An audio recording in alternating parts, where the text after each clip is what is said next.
Okay, so last time we had almost completed our discussion of the three-dimensional harmonic oscillator, isotropic version, using the complete set of commuting observables that was the Hamiltonian and L squared and LZ. And so what we had found for the eigenvalues, the energy eigenvalues, is they're specified by three integers, and it's given by h bar omega times 2k plus L plus 3/2. But we already know from doing this problem with a different complete set of commuting observables that that's an integer n. So everything works. In rectangular coordinates, it was the sum of the individual nx plus ny plus nz, which is also an integer. So everything works. And so one thing we can talk about is the degeneracies of different energy eigenvalues. So for each L, let's say we fix L,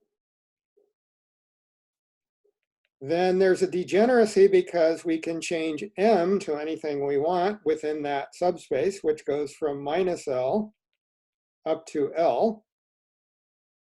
And so there are two L plus one of those. And so that's a 2L plus 1 degeneracy.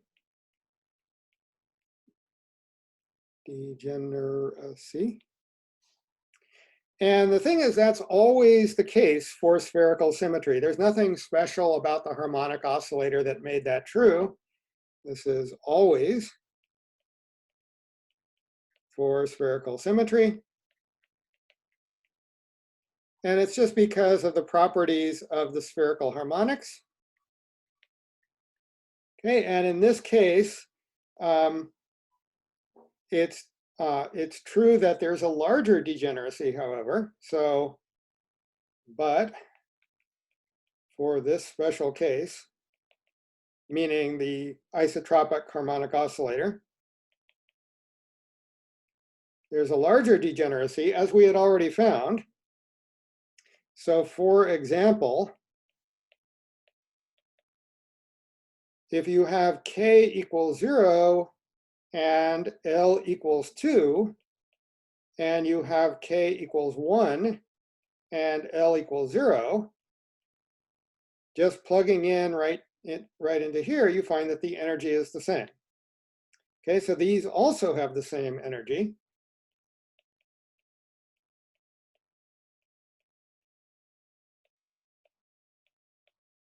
And that's not always true for spherical symmetry. It's a very special thing for this example. Well, there are lots of pairs like this, or even more degeneracy. So there's k equals 0, L equals 3, and k equals 1, L equals 1. So they also have the same energy as each other. Or you could have k equals 0, L equals 4, k equals 1, L equals 2, k equals 2, L equals 0. All of those have the same energy as each other.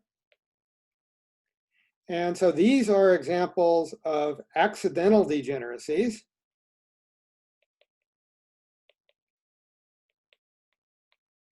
And the word accidental here just means that it's not due to spherical symmetry. There's something else going on.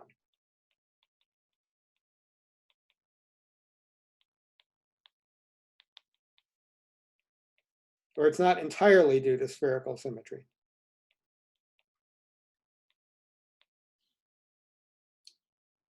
Okay, and in this case, it's just that the harmonic oscillator is very special. We're going to start today with the hydrogen atom, where there's also an accidental degeneracy, not due to spherical symmetry. And that's another special problem. But for example, before, when we did the case of a particle trapped in a sphere, we didn't find any accidental degeneracies. That particular Hamiltonian is just not special enough to give such degeneracies. Okay, the other thing we found is that we could write these spherical coordinate wave functions for these stationary states, which was some normalization constant that won't be important today, times R over B. B was the length scale of the problem, times a associated or generalized Laguerre polynomial of R squared over B squared, times an exponentially decreasing factor, times a YLM. The YLM is just telling you the angular momentum. All of this stuff right here is what we had previously called the radial wave function. And this part of it is the generalized Laguerre polynomial, for which we wrote down a formula last time.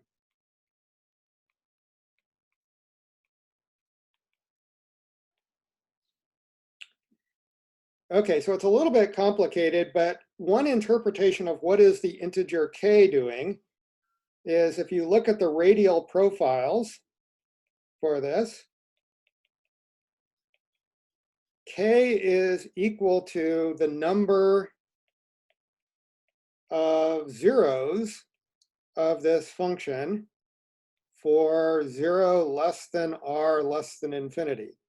So I'm excluding 0 and infinity because some of these things have zeros at, well, when L equals anything other than 0, this factor is going to make sure it has a 0 at r equals 0.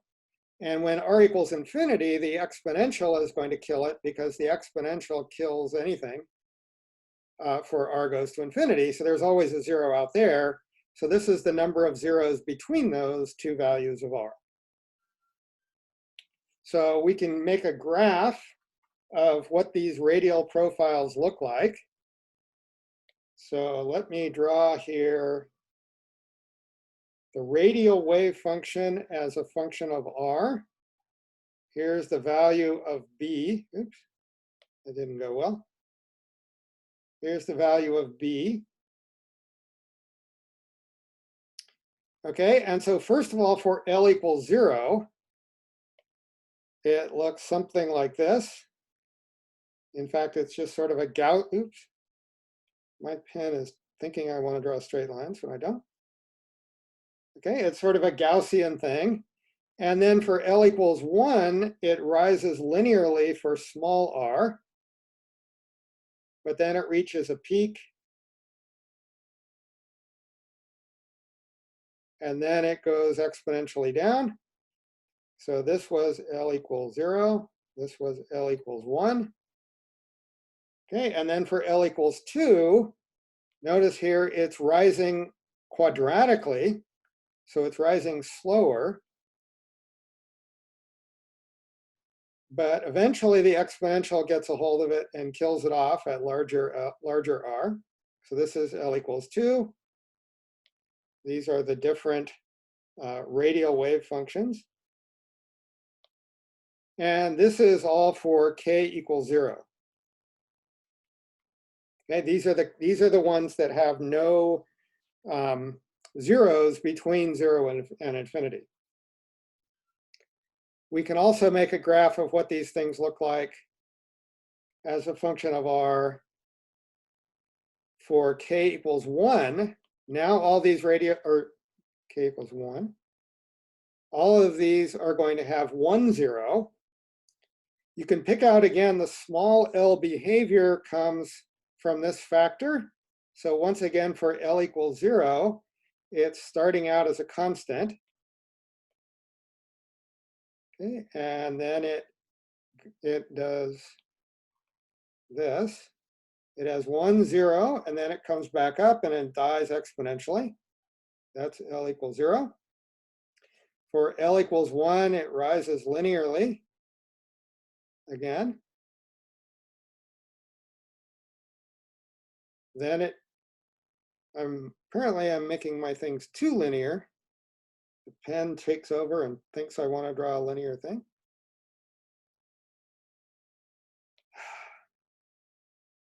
I don't know what my pen is doing right now. Okay, does something like that. That's L equals 1. And then for L equals 2, it rises quadratically, again goes below 0, and goes off to 0 at infinity. For k equals 2,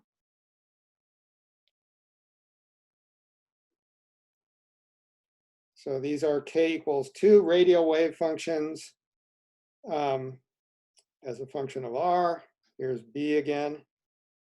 So they look something like the following. The L equals 0, 1, again, starts off as a constant, goes below, comes back up, and then goes off to 0 at infinity.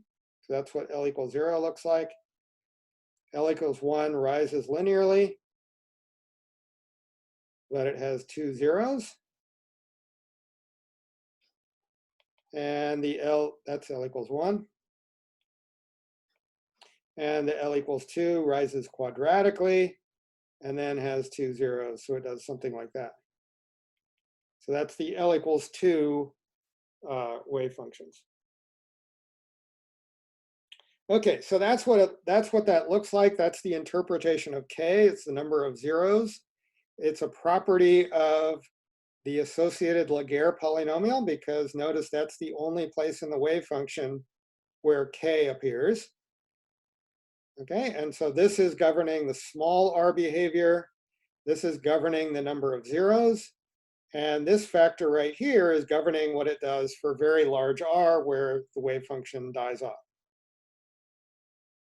Okay, any questions about the 3D isotropic harmonic oscillator before we move on?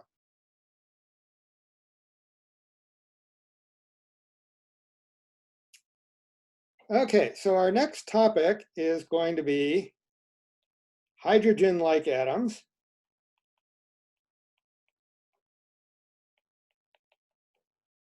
We could just say hydrogen atoms, but we're going to be a little bit more general. So what this means is we have some nucleus, which in the case of hydrogen will be a proton. And classically, there would be an electron around it, separated by a spherical coordinate r. And we're going to take the nucleus to be general, to have charge z, which will be an integer, times the charge on the electron in magnitude. So that's a positive number. And we're also going to treat it as infinitely massive, even though nuclei aren't infinitely massive. They're very heavy compared to the electron. And so what that means in practice is that it's stationary. It won't move at all. Q sub e here is negative 1.6 something times 10 to the minus 19 coulombs. Okay, and then our electron has charge minus the absolute value of Q sub e. And it has some mass that we're going to call mu. The effective mass is mu. We don't want to call it m because we don't want to confuse it with the magnetic quantum number. And now it's useful to make some definitions to make things nicer. One is we're going to define E squared to be the charge on the electron squared divided by 4 pi times the permittivity of free space, just because that combination appears in the potential. And in fact, the potential V of r seen by our electron is now going to be negative z e squared over r. So if we graph it, V of r versus r, it's negative, and it has this shape. Okay, and so it's attractive because nuclei and electrons have opposite charges. That's the minus sign. It gets larger as the electron gets closer to the nucleus. That's the 1 over r. Okay, and since this thing doesn't depend on anything except the radial coordinate, that means we have spherical symmetry.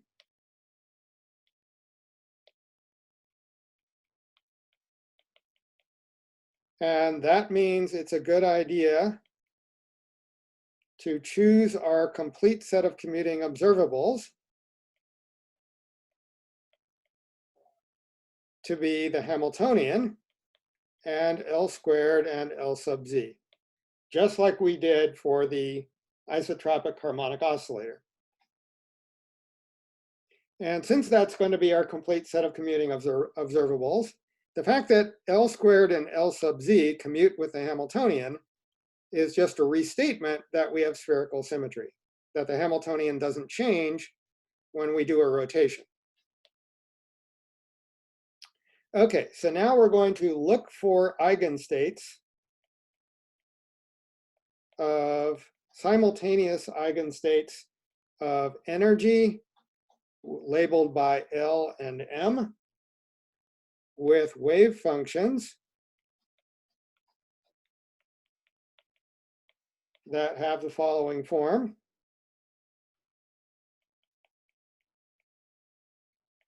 Okay, and spherical coordinates, well, this is just defined as follows.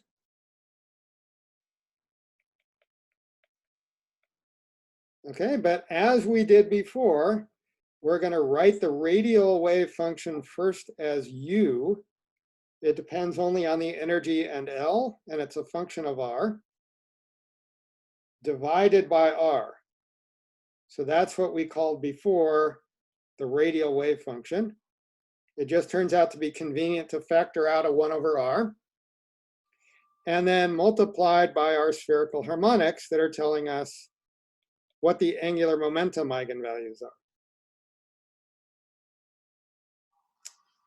All right, and our radial wave function should have the properties that it's finite as r goes to 0 and as r goes to infinity.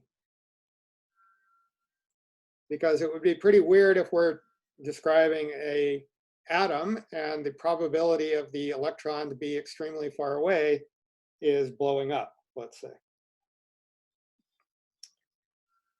All right, we're also going to look for bound states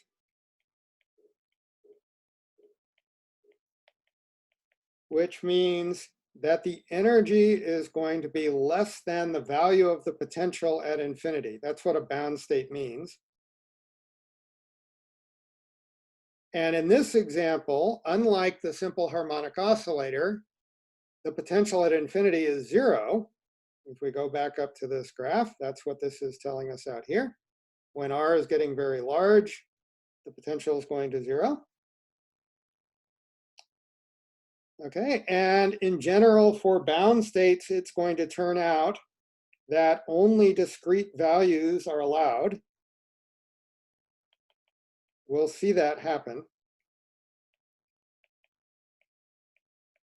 for the energy, only discrete values. And when we look for bound states, though, we should be aware that those aren't going to be the only states. So unlike the 3D harmonic oscillator, there are also going to be unbound states. Those are states in which the energy is positive. Okay, and these are not bound. And we're not going to actually talk about them much this semester, but among their properties are, first of all, now the wave function doesn't have to go to 0 at large r. And the energy eigenvalues are continuous for these, not discrete. But as I said, we're going to not talk about those directly this semester.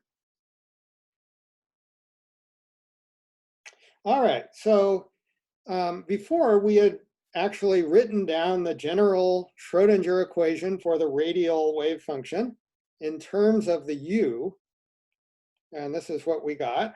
the radial equation in terms of u was a differential operator, which is minus h bar squared over 2 mu, second derivative with respect to r, plus h bar squared L times L plus 1 over 2 mu r squared. That came about because there's a part of the Laplacian that just turns out to be proportional to the L squared operator. Then there's our potential part. Okay, all of that acting on U is supposed to give the energy eigenvalue multiplying U. And our task is to solve simultaneously for the energy eigenvalue and the radial wave functions in terms of U, EL. Okay, so a lot of this is going to be very similar both in strategy and well, in how it ends up working to what we just did for the isotropic harmonic oscillator. So one of the things we did there is we found it convenient to make nice changes of variables that made things simple or simpler.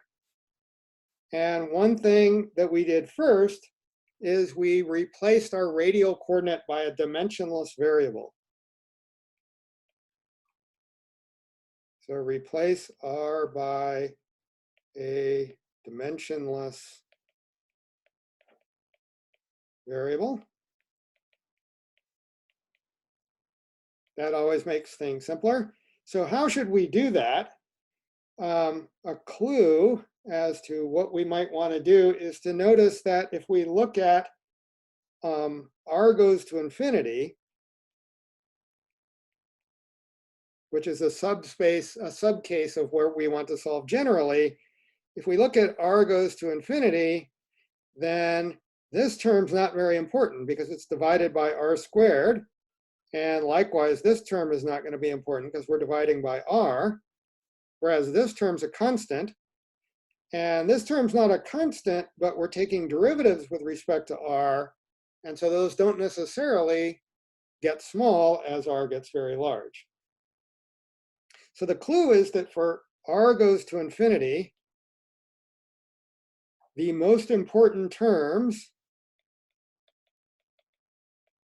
are the energy term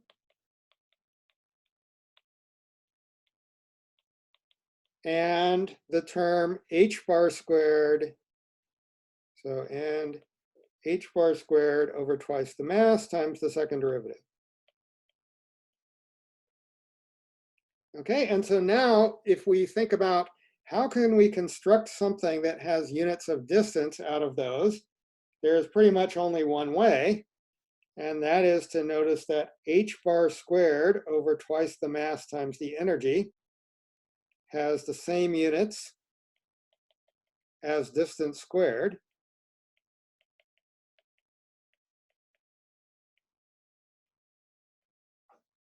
Okay, and so it makes sense to define a distance scale b to be square root of h bar squared over -2 mu e. So I put in the 2 here and here just because I happen to know that that's going to make things simpler later on. The minus sign we had to put in because the energies for bound states are negative. So that makes this whole thing positive, and then I can take the square root and not get an imaginary number. Okay, so that's why we're defining this. The 2, you just have to trust me on, but the minus sign has to be there. Okay, and so we can define a new radial coordinate rho to be r divided by this length scale, and that's going to be dimensionless. So rho is our new dimensionless radial coordinate. Okay, and now if you take that and rewrite this differential equation up here, it gets a little bit simpler. So then, instead of two derivatives with respect to r, we've got two derivatives with respect to rho with some b factors. Then I get minus L times L plus 1 over rho squared. And then you get, for the energy part, it's just minus 1. That's nice. And then finally, for the potential part, it's just something divided by rho, and I'm going to call the something kappa. That's not a very good kappa. All of that acting on U. I'm going to omit the subscripts to make things nicer, is 0. Where what we've done is we've defined kappa to be z times e squared times the square root of negative 2 mu squared over h bar squared e. Okay, and again, this is to make it dimensionless.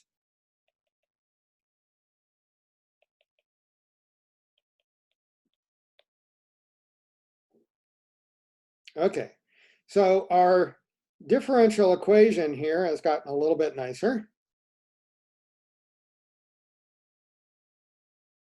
And the next thing we're going to do is, just similar to what we did for the harmonic oscillator, is we're going to factor out the large distance behavior. Okay, so next, identify and then factor out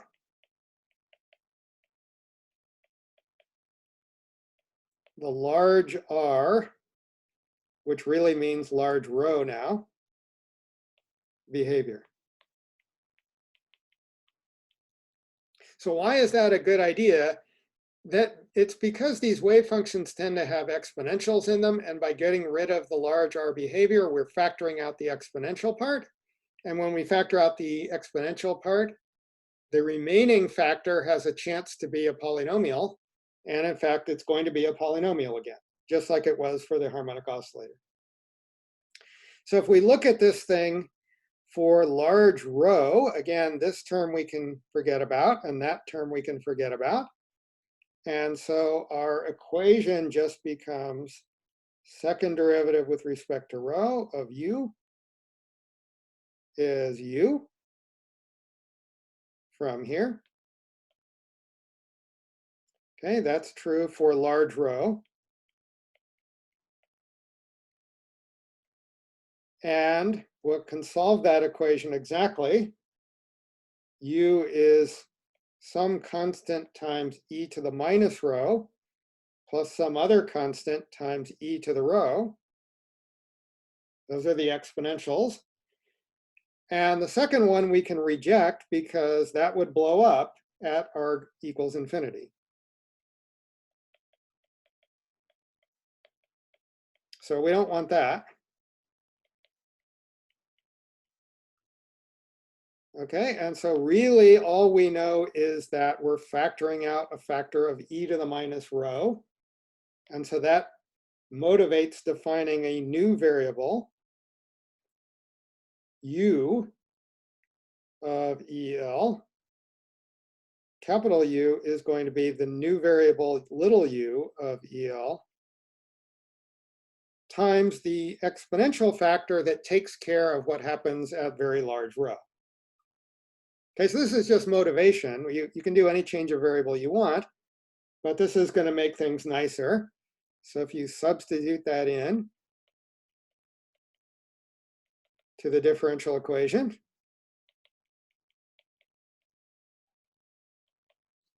then you get a new differential equation. We're going to have to undo all these substitutions later. Second derivative with respect to rho minus 2. First derivative with respect to rho minus L times L plus 1 over rho squared, plus this variable we called kappa, which includes the information about the energy in it, divided by rho, all of that acting on little u should be 0. So similarly to what happened for the harmonic oscillator, this thing may look like it's actually gotten slightly more complicated than the previous differential equation, but the benefit is that we've factored out the large distance behavior. Okay, and so our task is to solve for the eigenvalue, which is now called kappa, and simultaneously the eigenfunction, which is now called little u. The kappas are going to have discrete values because we're talking about bound states.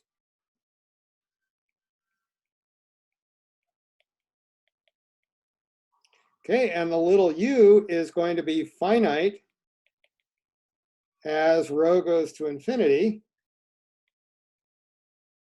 And it should be 0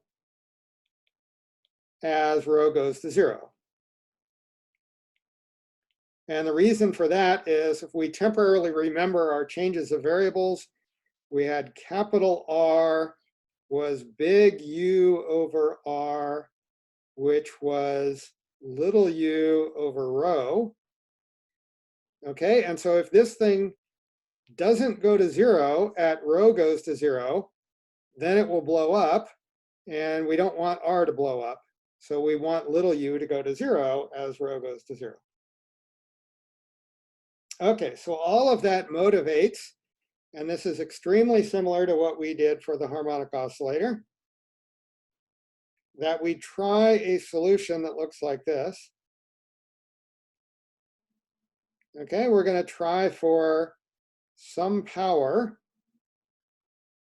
multiplied by a sum over all powers of u, powers of rho, of some unknown coefficients that we want to solve for times rho to the jth power, where we're going to require two things. One is that C0 is not 0. And the reason for that is if C0 was 0, that just means we chose our Q wrong. We should have chosen it so that the first coefficient is non-zero, otherwise we should adjust what Q was. Okay, and the other thing we should choose is we should choose that Q is greater than 0. And that's because of this fact, that when rho goes to 0, we want this thing to get small, not blow up. And so that's why this prefactor has to have a positive power of rho. Okay, so we've got a differential equation here, and we've got something to plug into it and see if it works. And so we're going to go ahead and do that. Just like for the harmonic oscillator, it's a good idea to prepare things first. So prepare to plug in. So we'll take our u there, and we'll take two derivatives of it first. And so that's going to be sum j equals 0 to infinity, the coefficient c sub j. When I take my derivatives, I'm taking a derivative of rho to the q plus j, so I get a j plus q. And then when I take the next derivative, I get a j plus q minus 1. And I'm left with rho to the j plus q minus 2. Okay, so by the way, I'm going to infinity here, but in the end, we're going to find out that these things are polynomial. So instead of summing all the way to infinity, I'm going to solve up to some finite number. But we don't know that yet. So we're allowing the most general thing that could happen, which is that we have to sum all the way to infinity. Okay, then let's do the first derivative, which we also need. And that's, this time we only pull down a factor of j plus q. and rho to the j plus q minus 1 in this case. And now we're going to do a relabeling trick, just like we did for the harmonic oscillator. And the idea behind the trick is we want to add these two things together. So we want this power of rho to match with that power of rho. And so that motivates here relabeling j to be the new j minus 1 and taking c sub minus 1 to be 0, just as a definition. And so then this becomes sum j equals 0 to infinity, c j minus 1. I'm just relabeling this right here. And then there's j plus q minus 1. And then there's rho to the j plus q minus 2. And so we've successfully made this match with that. So we're ready later on to add those things together. Okay, and then we will also need u divided by rho. And if we use the same relabeling tricks, this is a sum like this of c j minus 1 rho to the j plus q minus 1. So I'll just say here, or sorry, minus 2. Oops.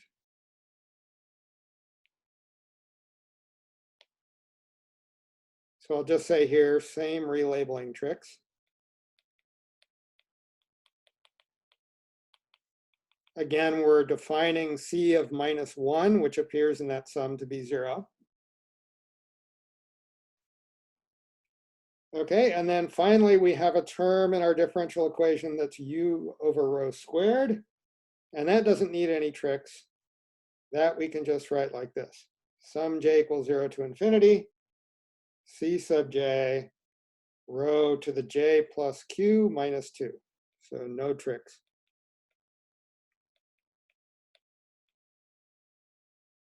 Okay, so now we take all of those prepared things and we plug them into the differential equation.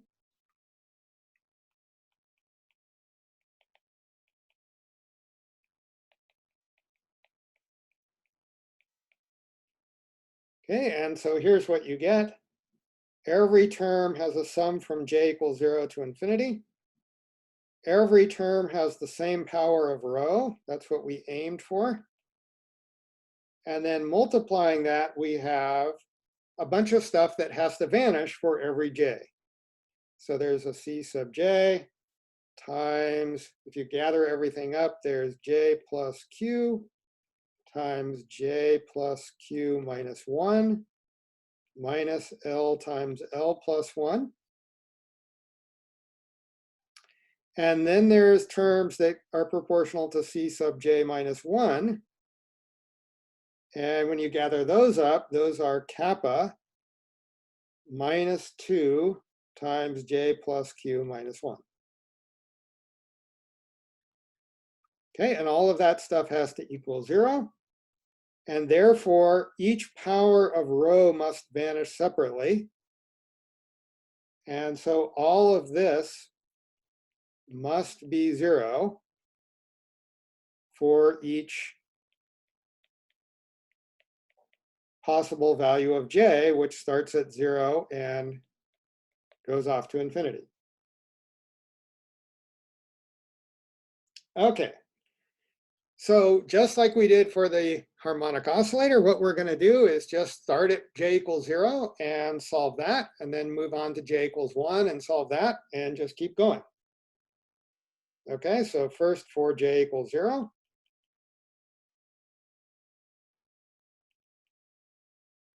Okay, so what happens for j equals 0 is this is c minus 1, which we defined to be 0. So we don't have to worry about that whole term for this j equals 0 case. And then we can plug into here. Okay, and so that means that q times q minus 1 minus L times L plus 1 has to equal 0. If it's not 0, then the only other way out would be C of 0 would have to be 0. But remember, way back up here, we had arranged things so that that would not happen. This is the only way out. And if you solve that quadratic equation, there are two solutions. One is Q equals L plus 1. Okay, and the other one is Q equals minus L. But again, we remember where we started. We started by assuming that Q was positive. And so that means here we get to reject this possibility. Okay, we need Q to be greater than 0. And so now we can conclude that there's only one possible value of Q that works, and that's L plus 1. So that's great because now we can go back to our general thing that has to vanish, and we can plug in Q equals L plus 1 there. It's the only possibility. And so now, for all j that are greater than 1 or equal to 1,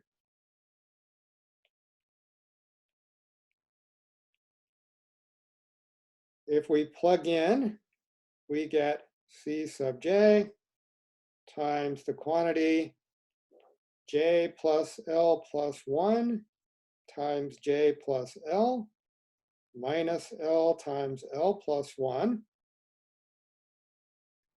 That has to equal C sub j minus 1 times 2 j plus L minus kappa.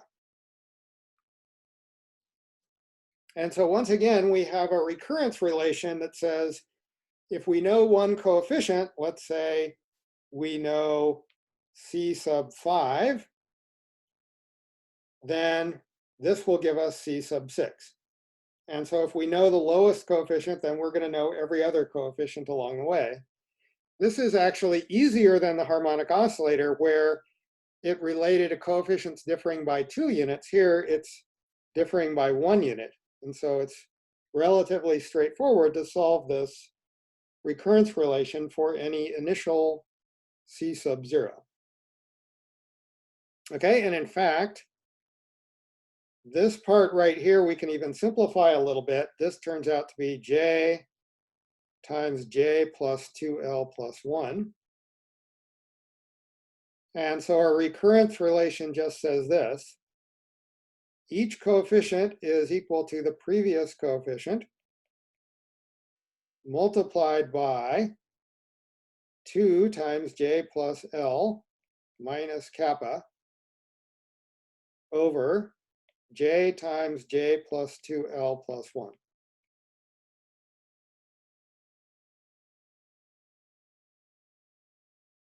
Okay, so I've already mentioned several times that we think we're going to get a polynomial. Let's ask if that's indeed true. A polynomial means the series actually terminates instead of going on forever.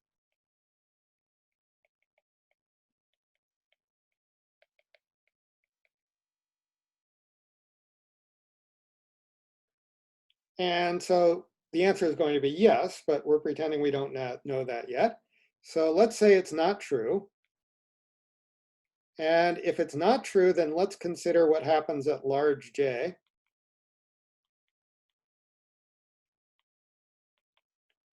Okay, then for large j, compared to j, we can just forget the plus L. We can forget the plus 2L plus 1, and we can forget the minus kappa.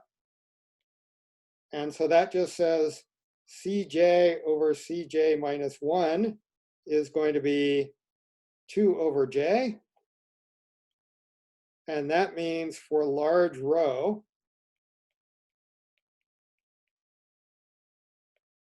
U is going to be proportional to a sum over j,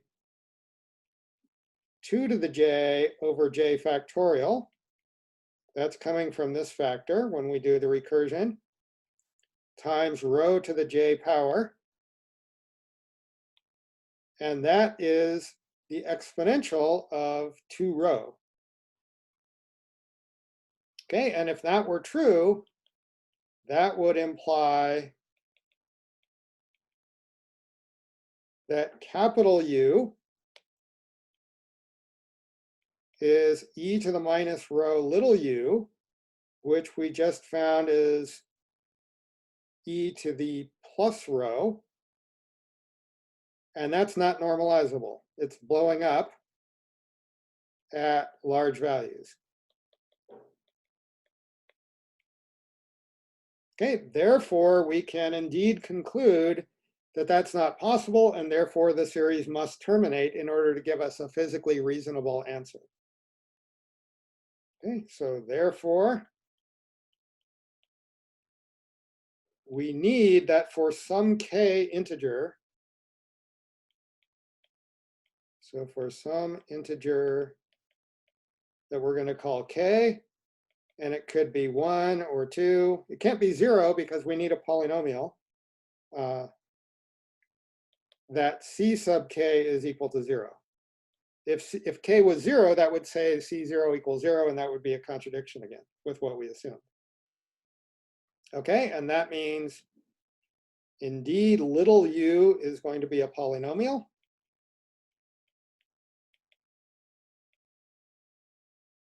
And for that to happen, if we stare at our recursion relation, the numerator has to vanish when j is equal to k.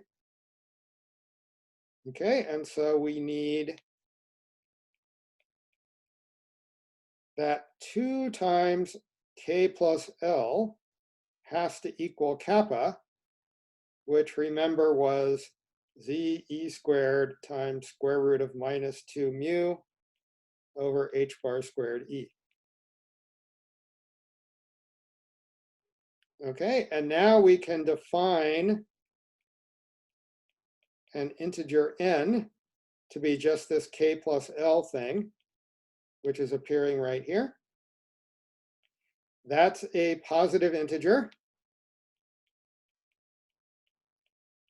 because L is a non-negative integer and K was a positive integer. And it's greater than or equal to L plus 1 by the way we constructed K. And so that tells us what allowed energies are. So the allowed energies satisfy minus h bar squared times the energy over 2 mu is equal to z e squared over 2n squared. All I'm doing is I'm taking this equation right here, okay, and I'm squaring both sides. Okay, or I can rewrite that just by multiplying through by 2 mu over minus h bar squared, and we find out the allowed energies are labeled by just an integer n, and they're given by minus a prefactor, which is mu z squared e to the 4th over 2h bar squared times 1 over our integer n squared. Okay, so those are our allowed energies, and our allowed radial wave functions, if we undo all the definitions that we made, are e to the minus rho, rho to the L plus 1. That used to be our rho to the q power. And now our sum, but now it's a finite sum of some coefficients that we know because we know the recurrence relation times rho to the j power. Okay, so this is our polynomial of degree k minus 1, which is otherwise known as n minus L minus 1. And so we will call this P sub NL of rho. Okay, so that's where we'll pick up next time. We'll learn more about what these polynomials actually are. In principle, we know what they are because we know the recurrence relation, but we'll study them next time. Okay, and learn more about the fascinating world of the hydrogen atom. All right, so that's it for today. So I was thinking a little bit about the homework assignment strategy. It's come to my attention that you guys, for some strange reason, like to spend Friday nights doing things other than homework. So that's fine. Therefore, today's homework 9, you can turn in on Monday if you want. It still means you'll have to work on the weekend if you don't do it today. So it was originally due today, but you can turn it in on Monday. And then homework 10, instead of being due on Friday, is now going to be due Tuesday, November 24th, which is officially the day before Thanksgiving break starts. Okay, you can finish it, of course, early. You can finish it on Friday as originally planned. How you spend your time is fine with me. But then there will be one more after that, homework 11, which will be out on Monday, November 23rd. It's going to be due Friday, December 4th. So that interval includes Thanksgiving, but you don't have to work on it if you don't want. And my intention is to make this shorter and more humane than usual, because if you take out the Thanksgiving break, then you have less time to work on it. Okay, so that's the plan for the homeworks. All right, any questions on today's lecture?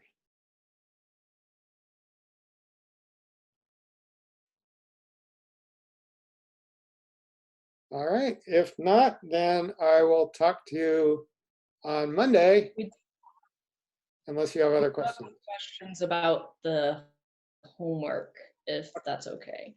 Yeah, sure. So a lot of us, we've been able to get everything except 4